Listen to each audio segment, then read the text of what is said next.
laser harp. Anyway, okay, laser harp is not showing up for some reason. So I doubt whether that's going to work. It may or may not stream. So this is a guy who figured out that he could make himself a nice laser harp. It's fairly simple. At the end of the day, it's just detecting points of light and exactly where they are. So, something you can do. There's not a lot of technology involved there. But what you get is exactly what you wanted. So, the question is what your imagination kind of wants to lead you towards to make all of these things. So, let's try another one. Any other ones? Space, okay. Let's find the space one.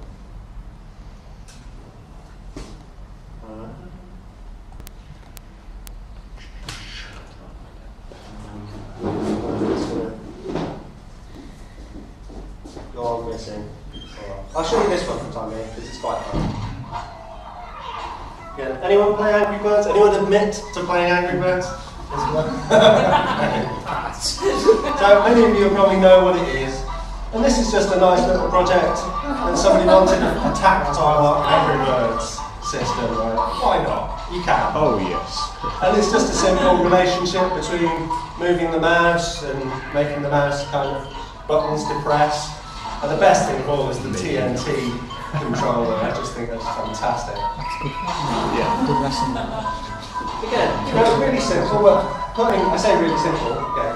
All of these things take work and effort and stuff, but there are no real fundamental technical problems to solve there.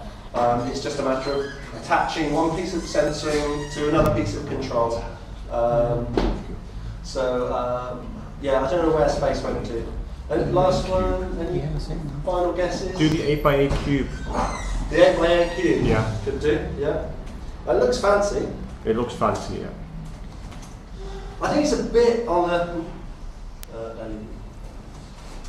but I think this is the sort of stuff that, you know, people who are really embedded in it tend to build, which is great, and it takes a lot of work to do something like this. It's really complicated and it proves, you know, ultimate geek cred. So that's just a massive LED multiplexed array, just incredible capabilities, red, green, blue LEDs distributed through a cube, and it's very, very pretty.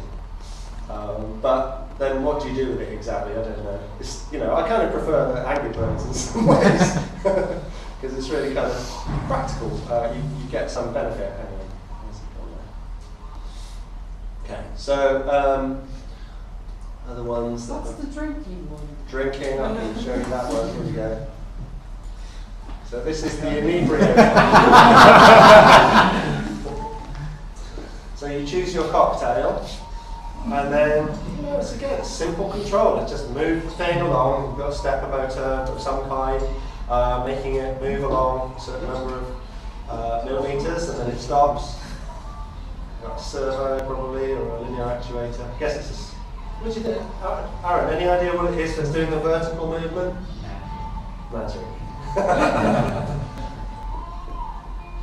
So anyway, you can imagine how popular that was with the 14-year-olds at Preston Our Lady School. The teachers, for that matter. It's the teachers that chose drinking, so it was their fault. Another one that I just really like the look of, you know, and this is just to sort of stimulate people to think a bit about their own hobbies and their own interests. It doesn't have to be, you know, something that's kind of LEDs flashing and stuff like that. So this is a wireless, magnetically powered, I think, chess game, which is a wonderful example of what you can just hook up if you feel like it. So you can play remotely with somebody. Yeah. Again, so these are all Arduino projects that you can hook up with the shrimp in principle, and your imagination is the first hurdle. And then there are some technical hurdles, and hopefully we'll start you off solving some of those problems today, or getting over some of the technical hurdles today. So, right, so the shrimp circuit. It's been designed specifically so that you can build one on breadboard or on strip board. And breadboard's going to be that little bit quicker, doesn't take the soldering skill, and that's what we can do today in a session. The strip board version is for something that's maybe a bit more long-lived, but it's otherwise pretty well identical. So you just put the same components into the same positions. With strip board, you've got to also cut the copper at the back so that all of the sections are not connected together. The principle of a breadboard, which I don't know if I'll be able to show you up close, I might be able to. So I'm going to have to do some close work and show you some of this, what's on the desk here. Okay, so this is a breadboard structure. A bit bigger. Full screen in. Okay, so the structure of a breadboard is basically this set of little tracks, tin tracks, that means that anything that's stuck into a horizontal set of holes at the front here is actually connected together by this metal track that grips the legs that you push through. So anything you push through in one row is connected to anything else in that same row, except there's a very big gap in the middle. And that's the gap in the middle. When you're making it on strip board, you have to artificially introduce and create in the material, because unlike a breadboard, strip board, you get it, has no separations at all. So that's something you typically cut. You can score it with a Stanley knife and snap it. There's lots of fairly simple ways of working with it. It doesn't look that elegant because of the nasty break that ends. Hacksaw's does it really well, and there's that groove down the middle. Yeah. Nice, just one slice of the hacksaw's enough. In principle, with this is material from Taylor Electronics. Taylor's very cheap for electronic bits, and they send them from Thailand relatively quickly. This costs 45 pence for a piece of strip board like this, and you can cut it into three and make 3 shrimps on it if you need to. So we're talking about really low cost for hosting a board like that. Typically, it's hard to get these prices if you're buying just one of anything. Which is why I'm happy to make them available today, because I do buy them in and I can pass them on to people. And I tend to buy them in hundreds at a time. So what I've got already is pre-made up some kits, which I can hand out. Where are we going to get surfaces that people can work on? Because not everybody's got a surface in front of them. If you can get around a table, now-ish, with a surface in front of you, you won't need a laptop straight away, but it will be useful to have a laptop later, because then you can power it and program it. Oh no, okay. You can use your laptop as a table. Yeah, it gets complicated when it's over.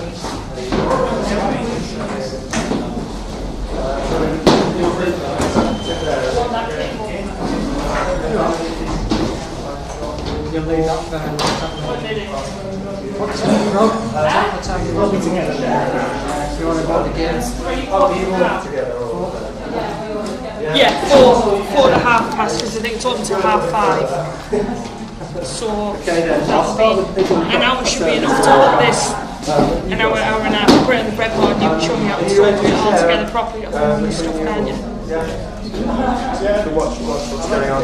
I'd like to sort of spread them as far as I can to start with. Who should I pass one to on here? Want to make one? Do you want to make mine? You've got your own gear, right? Brilliant. Do you want to make one? There you go. Okay, I've still got a few more. Yeah. Okay. There's room for a couple more over here. Switch up from our material. You're sharing. Okay, so you want one? Yeah. So I've got 2 left that are made up. If anyone wants to. 2 more that are made up. Have you got one already? Yeah, it's for this gent. Yeah. Okay.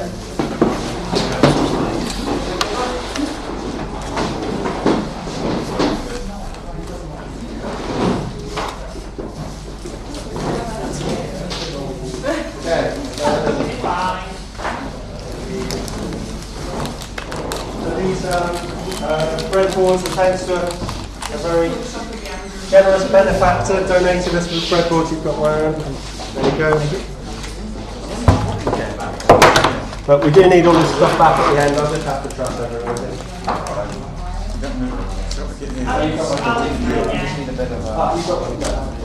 Sure. Oh yeah, okay. Do you want to try that at the same time? Okay. Okay. Who is trying to make a board? Yeah. Anyone hasn't got a thread board? Can I buy this gag with these bits on? We can raise that again. Thank you. So, any more people need breadboards?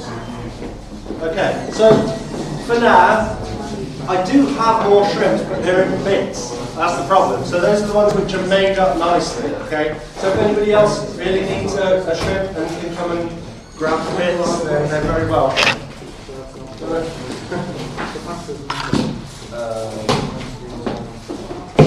That's fine. I'll do that. Bag bits. Yeah.